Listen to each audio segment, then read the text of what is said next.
Olá, queridas almas! Sejam bem-vindos ao canal Desperte-se. Fiquem agora com o áudio de Vital Froze, de 24 de abril de 2024. Bom dia, meus amados. Nós vamos ver aqui neste áudio de hoje que a alma nada mais é que uma consciência que cria o tempo todo, e essa criação precisa ser canalizada por uma das polaridades, já que estamos num mundo de dualidade.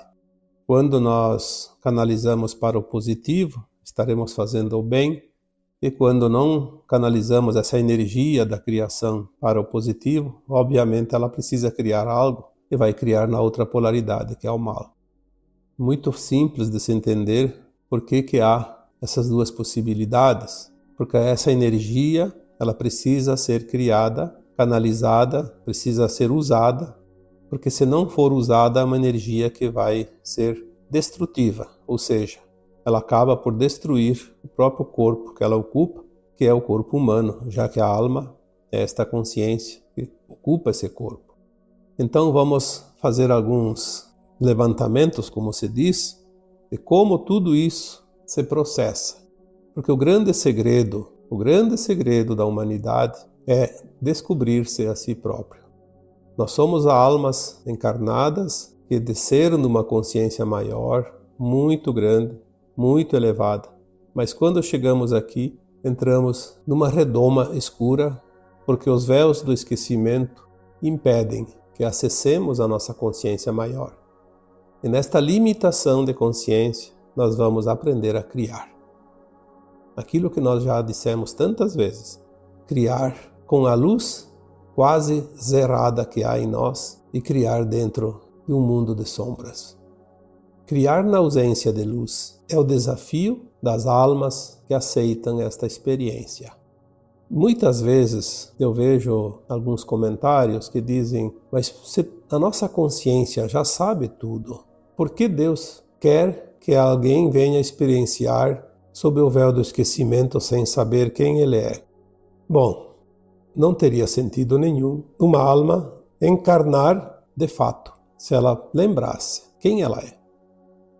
Eu já fiz essa comparação uma vez. Vamos supor que uma pessoa que já tem nível universitário, mas na sua infância ele não aprendeu nada no jardim, no prezinho, porque na época não existia isso. Então ele está lá já uma certa idade, adulto, com um curso universitário, mas ele gostaria de sentir como é viver aquela pré-infância, pré-escolar, numa escola de jardim, para os alunos que estão apenas iniciando a sua caminhada.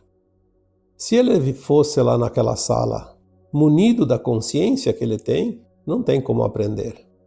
Isso é impossível, porque a consciência dele está muito elevada.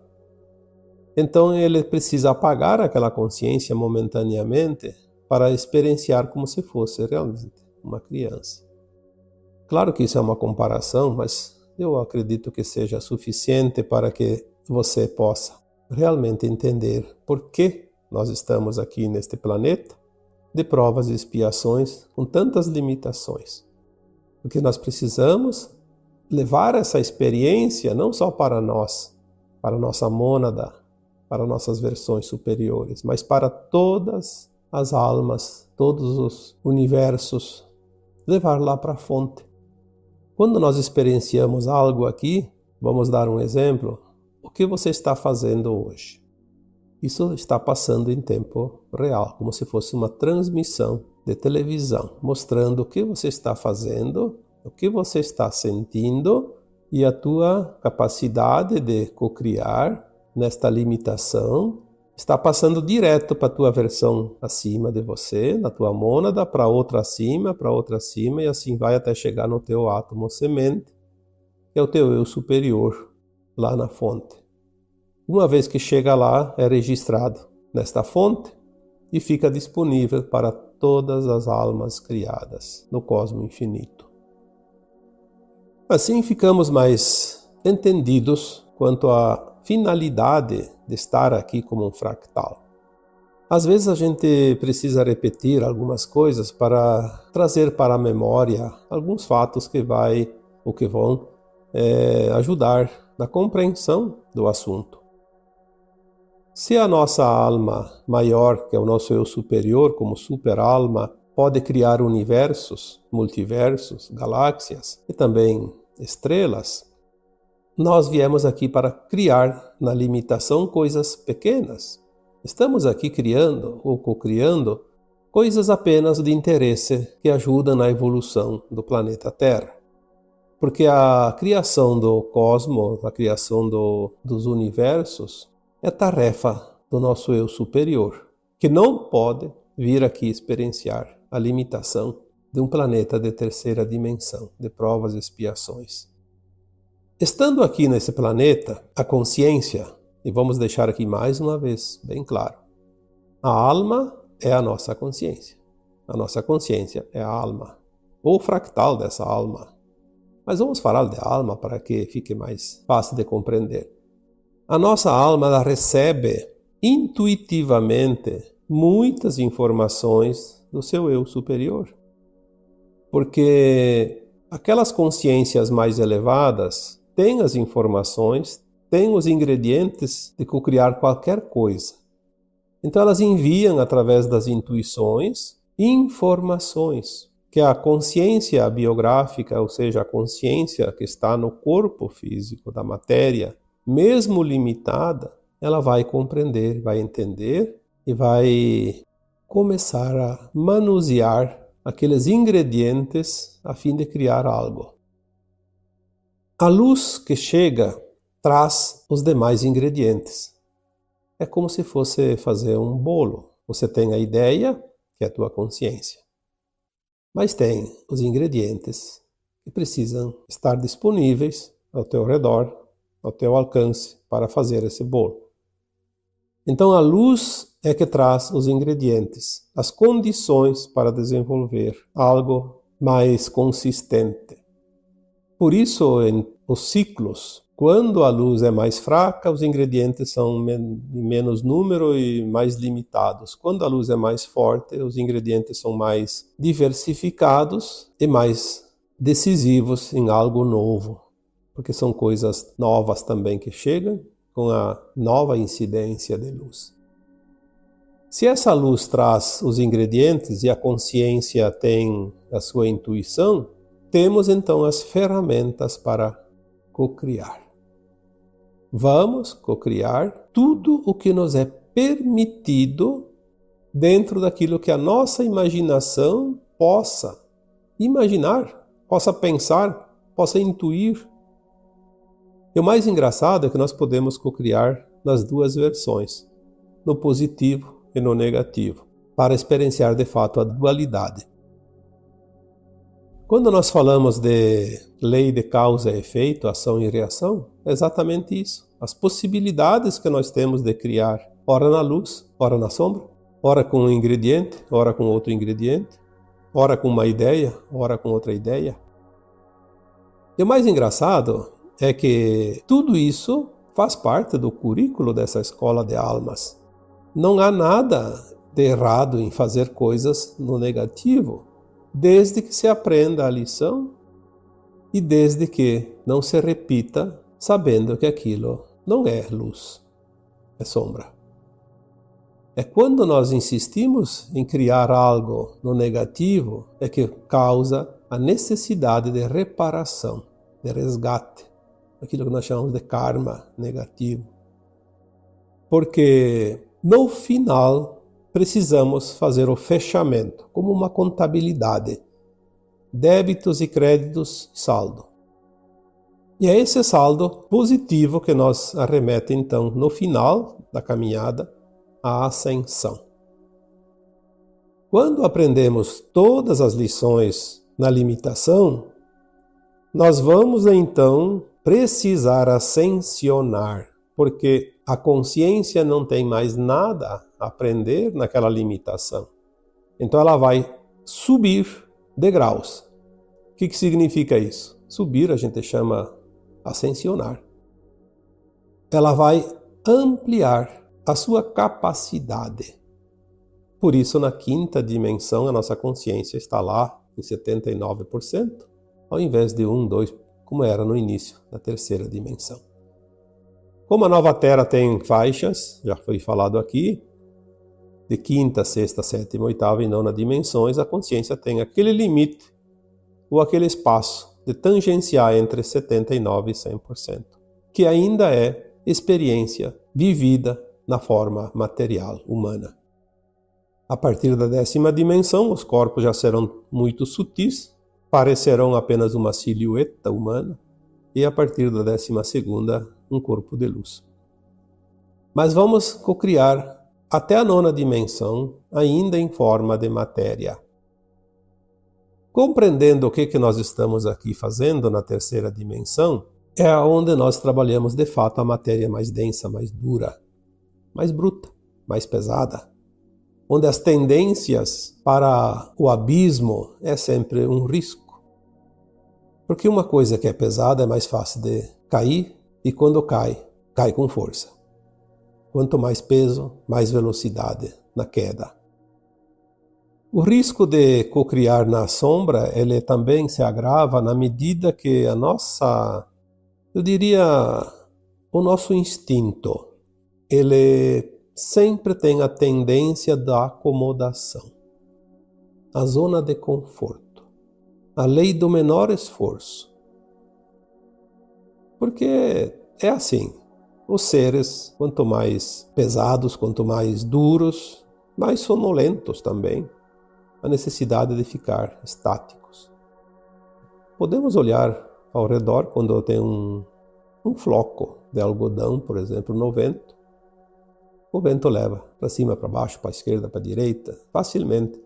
Mas se é uma coisa pesada, é mais difícil de ser levado, de se mover. Então a consciência, enquanto muito baixa, muito pequena, ela tem essa tendência de não se mexer muito, não criar.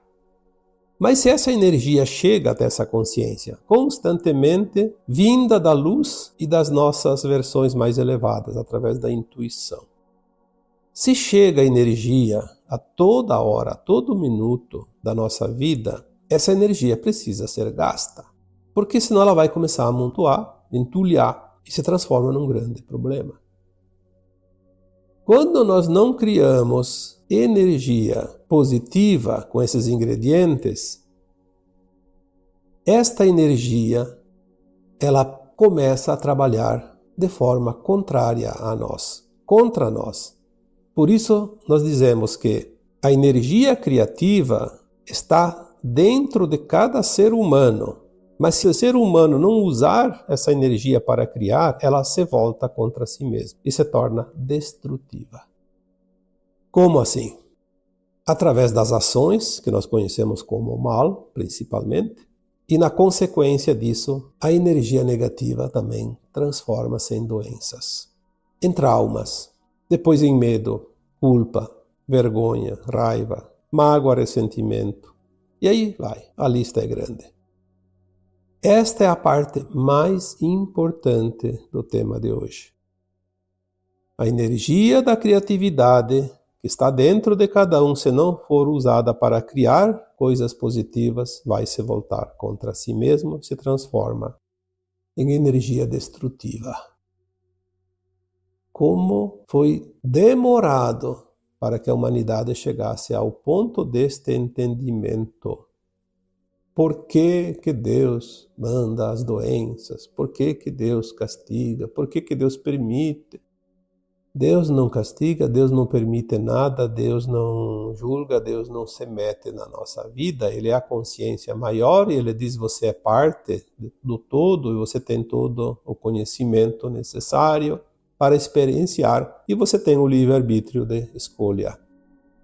Experimente aquilo que você quiser, tanto na luz quanto na sombra. Um dia você vai entender tudo e vai voltar para casa. Vai ascensionar. Vai terminar a missão no mundo de provas e expiações. Nós somos co-criadores de fato e temos todas as ferramentas e temos o poder de escolha do que fazer. O que mais precisa ser dito para se entender essa lei natural dos mundos, das coisas, que envolvem as consciências humanas principalmente. Se essa energia que chega, que não é usada para o bem, ela se torna destrutiva, por quê? Porque a energia ela precisa ser movimentada de uma forma ou de outra. Caso não seja movimentada, ela se destrói por si mesma também, termina. É como uma água que está parada. Se ficar muito tempo, vai apodrecer. Ela precisa de um movimento para se manter viva. As energias do universo estão sempre ativas porque elas funcionam em movimentos espiralados entre os mundos, entre as consciências, com a luz, levadas pela luz, pelo som do universo. Nós precisamos ainda entender muita coisa, mas já temos o suficiente para começar a decifrar esse enigma da vida. Se essa energia não fosse movimentada, haveria uma perda descomunal e colocaria em risco a evolução dos mundos e das espécies. Se as energias que criam os animais não fossem movimentadas, um tempo se passaria e os animais não se criariam mais, desapareceriam da face da Terra. Por isso que certas raças, espécies, os ciclos existem para movimentar, criar, finalizar também. A energia que criou os dinossauros, por exemplo, ela parou de funcionar ou de se movimentar em determinado tempo e a espécie desapareceu da Terra. Ah, foi um meteoro. Olha, há 65 milhões de anos atrás, segundo estimativas, quando desapareceram os dinossauros, eu não acredito que alguém possa saber o que aconteceu. Como humano limitado na sua consciência, eu acho meio improvável. Mas se nós vamos ler o livro da Gênese, por exemplo, nós temos a origem das coisas ditadas pelos espíritos, pelas almas, pelas consciências superiores, que sabem, que têm conhecimento acima da humanidade, acima de qualquer humano. E tudo foi seguindo um planejamento dentro de um plano divino. Por que os dinossauros surgiram? Porque chegou um tempo, depois das grandes transformações da Terra, a umidade e o calor criaram vegetais gigantescos. Tantos vegetais que a Terra estava completamente tomada pelos vegetais. Nada mais podia se fazer num planeta que tinha árvores gigantescas. Eu não posso aqui nem imaginar o tamanho e a espessura e a densidade disso tudo. Era preciso que alguém fizesse o equilíbrio. E vieram os dinossauros, porque eles, como animais gigantescos que eram também, consumiam muitas folhas, muitas frutas, muitos galhos tenros, e com isso foram devastando esta vegetação imensa e densa, a fim de que a Terra pudesse receber também mais luz solar e desenvolver outras espécies, tanto de vegetais quanto de animais e até os humanos. Os humanos não poderiam viver num planeta daquele jeito que estava. Não teria como sobreviver. Quando eles terminaram a sua função, obviamente deveria fechar-se um ciclo e alguma coisa acontecer para que houvesse uma mudança. Quando se fala então em energia, do movimento das coisas, vamos supor que os dinossauros se alimentavam, e de fato parece que foi assim, de vegetais. Eles acabaram com os vegetais. Comeram todas as árvores, né? Aquilo que era possível comer. Aí faltou energia para alimentá-los. Uma energia que deixou de existir, deixou de criar novos filhotes, novas espécies. E assim a raça se extinguiu. A natureza é perfeita de tal forma que ela por si só se organiza. Eu lembro que quando eu era criança, a família vivia na roça e a gente vivia do que tinha ali. Não tinha como quase nenhuma possibilidade de pegar coisas diferentes, porque tudo era ali, produzia-se para sobreviver. Comprava-se pouquíssima coisa, porque quase não tinha nada para se vender também. E tudo é troca, vende-se uma coisa para comprar outra. Então nós fazíamos de tudo. O meu pai fazia cestas, ou cestos de taquara. Eu ia com ele no mato, na verdade, buscar essas taquaras, e a gente escolhia as taquaras mais bonitas, as mais longas, com aqueles canudos mais compridos, que era a que melhor lascava e fazia cestos maravilhosos. Depois eu ajudava a fazer e era fácil de fazer cesto. E eu lembro que ele dizia assim: as taquaras duram 30 anos. Cada 30 anos as taquaras produzem uma semente. Eu nunca tinha visto taquara com semente, eu era criança de 8, 10 anos, acho que nem tinha 10 anos. E ele dizia: vai chegar um tempo que a taquara vai secar. Temos que ficar atentos, porque quando ela sementa, ela seca. E morrem todas as taquaras, não sobra uma sequer. Aí depois vem as sementes, e precisa de 2 anos a 3 anos para produzir uma taquara que sirva para fazer cestos. Então nós temos que fazer um estoque de cestos. E ele dizia: pelo tempo está próximo da sementeira, então vamos ficar atentos. E de fato, dentro de um tempo, as taquaras sementaram. Então fizemos um bom estoque de cestos e depois demorou lá uns 2, 3 anos, eu não lembro certo, para que tivessem novas taquaras, porque elas tinham que se reproduzir da semente. Porque a taquara é tipo bambu, ela vai brotando debaixo, bananeira faz a mesma coisa, da raiz sobra um brotinho lá e sobe e produz uma outra árvore, uma nova taquara, um novo bambu, uma nova bananeira. Nós precisamos entender que a energia precisa ser movimentada, renovada, cocriada, transformada. Isso a natureza nos ensina. Então vinha nova remessa de taquara, bonitas, viçosas, renovadas. Junto com a sementeira, com as sementes de taquara, era muita semente. E eram tão pesadas que as taquaras vergavam, caíam todas. Semente, eu nunca tinha visto, então a primeira vez que eu vi semente de taquara, parecia um grão de arroz bem graúdo, pesado.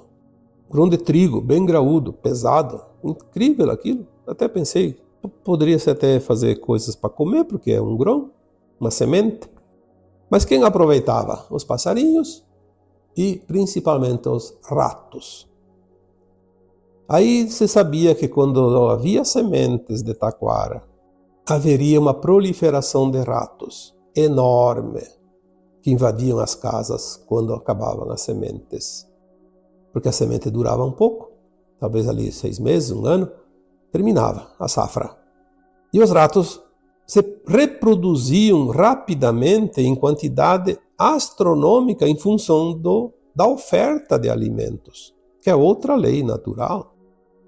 A oferta de alimentos criava uma quantidade exorbitante de ratos. E quando terminava as sementes, eles iam procurar comida nas casas, nos paióis, onde tinha milho guardado, tinha trigo, alguma coisa. Eles precisavam comer. Como não encontravam comida suficiente, eles diminuíam a produção e em tempo depois a quantidade de ratos diminuía, aquilo que se diria normal. Por isso a energia que existe, ela cria o tempo todo e ela até é cíclica.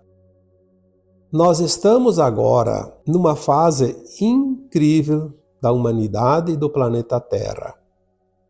Nós aprendemos a criar na limitação. No limite do limite, como se diz. O que está acontecendo agora?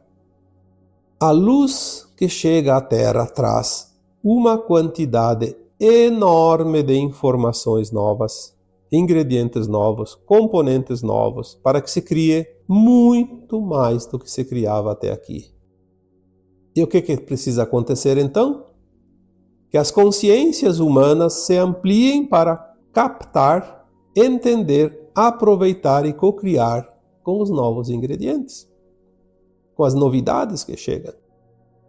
Por que será que Agora a consciência dos humanos está se expandindo rapidamente, porque é preciso aproveitar o que está vindo, movimentar essa energia, senão a Terra não teria condições de fazer a sua transição. A Terra poderia correr o risco da sua autodestruição, o Armagedão. Para que a Terra faça a sua transição, a energia que chega, que se não for criada de forma positiva, lembra-se que eu falei aqui no começo do áudio, se não for usada a energia de forma positiva, ela se transforma em energia negativa e se volta contra si. Se autodestruirá. Ela se transforma, então, no inimigo.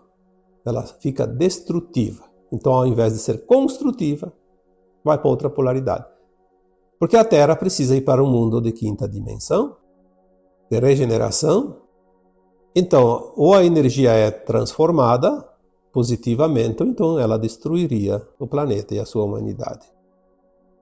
Transição planetária, ascensão de almas, é mais ou menos isso. É um tempo dentro do calendário cósmico, onde todas as estrelas, planetas, galáxias fazem um movimento, um passo a mais. Estamos neste tempo porque tem o fechamento dos ciclos, que foi dito aqui num áudio anterior. Os ciclos que se fecham é as coincidências dos ciclos, porque fecha-se um tempo. Energia que chega através do nosso Sol local vem do centro da galáxia, que recebe do seu centro superior, que é o centro do universo, o Sol central do universo, que recebe lá do Sol central do multiverso e depois lá da fonte, que é onde se origina tudo. Essa energia ela vem como pulsos. O nosso coração pulsa o tempo todo, a cada pouquinho. Ele tem ali menos de 1 segundo em média a cada pulsar. Por quê?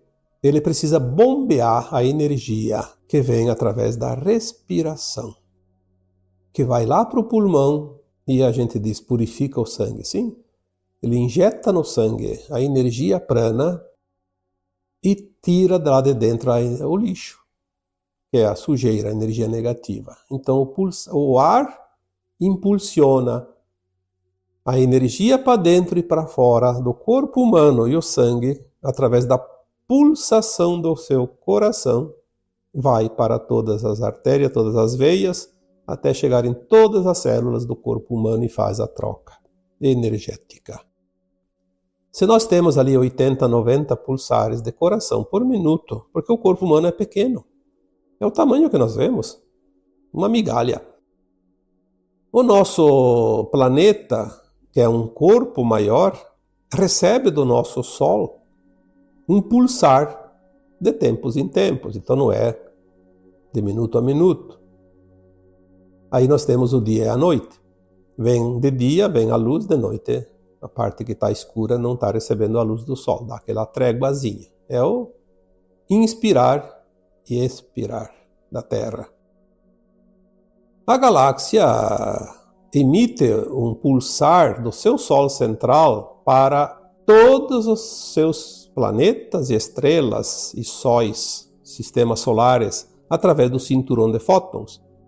Um pulsar a cada 11, 12 mil anos, porque nós temos um ciclo de precessão dos equinócios, o calendário maia, que também foi falado anteriormente aqui, a cada 25.920 anos. Então, o cinturão atravessa a galáxia de ponta a ponta e nós passamos por ele 2 vezes dentro deste ciclo de 25.920 anos.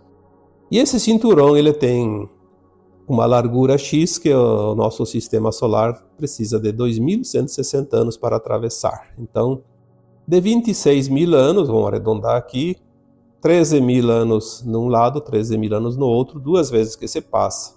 Temos 4.300 anos de luz. É o pulsar da galáxia, que é um corpo maior do que a Terra. Então, se a Terra tem um pulsar a cada 12 horas, a galáxia tem um pulsar a cada, entre 11 e 13 mil anos, tem um pulso que vem, que é a era da luz. 2 vezes.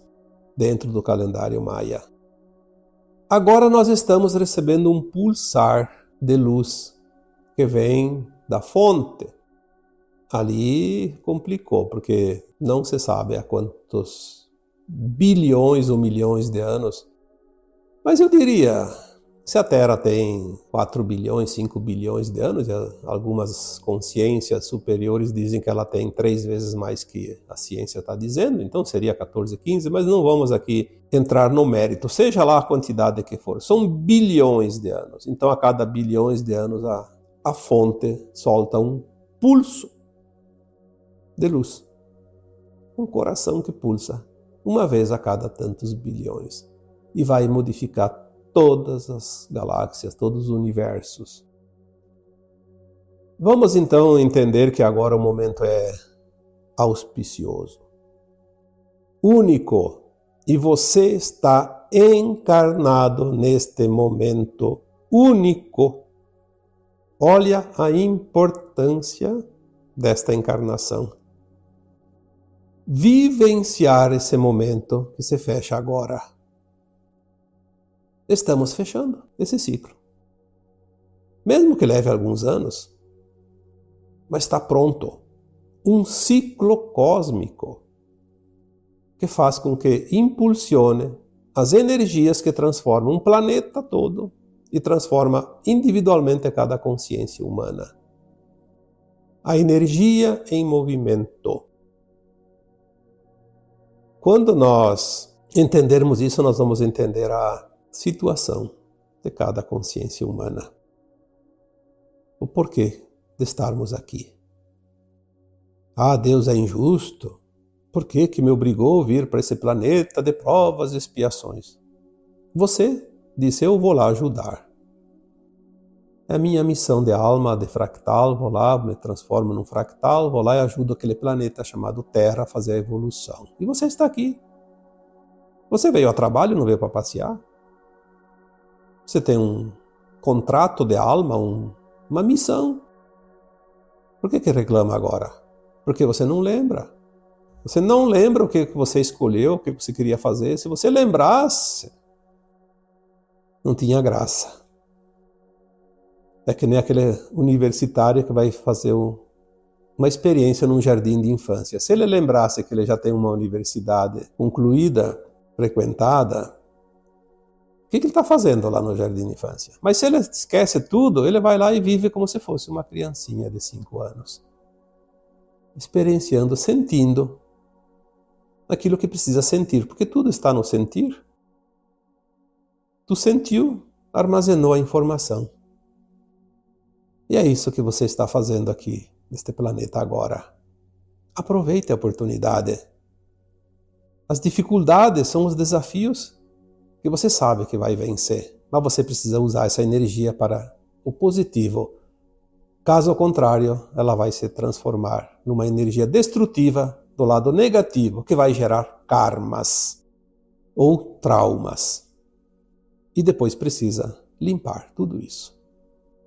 Porque a casa é tua, você mora nela e você tem que zelar por ela.